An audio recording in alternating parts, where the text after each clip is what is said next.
as if he expected the electricity to flow at any moment. His bloodshot eyes squinted beneath the harsh glare as the bright white lights overhead reflected off the white walls of painted cinder block and the white tile floors. He allowed himself a moment of bitter irony as he noticed that even the guards were white. All was white, in fact, except the man scheduled to die. Fernandez was one of the thousands of Cuban refugees who'd landed in Miami during the Mariel boat lift of 1980. Within a year, he was arrested for first-degree murder. The jury convicted him in less time than it had taken the young victim to choke on her own blood. The judge sentenced him to die in the electric chair, and after a decade of appeals, his time had come. "Morning, Bud," said the big guard who'd posted himself at the door. The prisoner watched tentatively as a pot-bellied barber with cauliflower ears and a self-inflicted Marine-style haircut entered the room. His movements were slow and methodical. He seemed to enjoy the fact that for Fernandez, every moment was like an eternity. He stood before his captive customer and smirked, his trusty electric shaver in one hand, and in the other, a big plastic cup of the thickest-looking tea Fernandez had ever seen. "Right on time," said the barber through his tobacco-stained teeth. He spat his brown slime into his cup, placed it on the counter, and took a good look at Fernandez.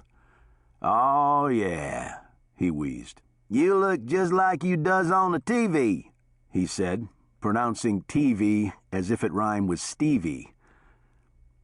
Fernandez sat stone-faced in the chair, ignoring the remark.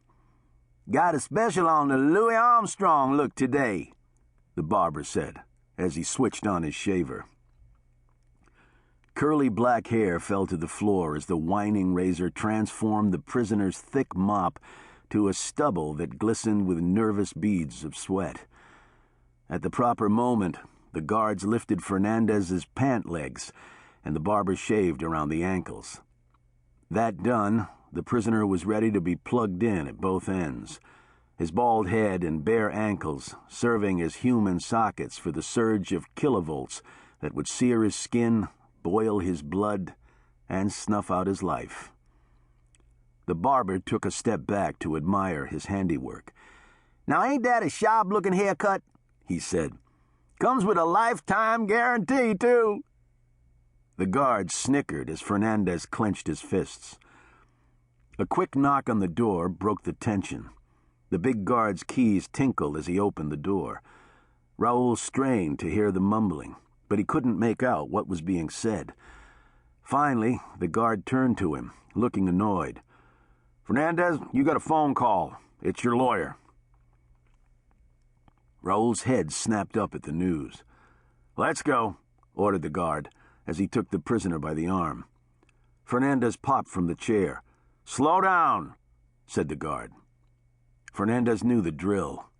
He extended his arms and the guard cuffed his wrists. Then he fell to his knees so the other guard could shackle his ankles from behind. He rose slowly but impatiently, and as quickly as his chains and armed escorts would let him travel, he passed through the door and headed down the hallway. In a minute, he was in the small, recessed booth where prisoners took calls from their lawyers. It had a diamond-shaped window on the door that allowed the guards to watch but not hear the privileged conversation. "What'd they say, man?" There was a pause on the other end of the line, which didn't bode well.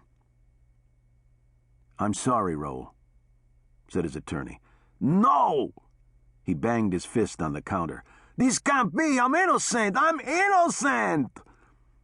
He took several short, angry breaths as his wild eyes scanned the little booth, searching for a way out. The lawyer continued in a low, calm voice. "I promised you I wouldn't sugarcoat it, Raoul. The fact is, we've done absolutely everything we can in the courts. It couldn't be worse. Not only did the Supreme Court deny your request for a stay of execution, but they've issued an order that prevents any other court in the country from giving you a stay." "Why? I want to know why, damn it!" "The court didn't say why. It doesn't have to," his lawyer answered. "Then you tell me. Somebody tell me why this is happening."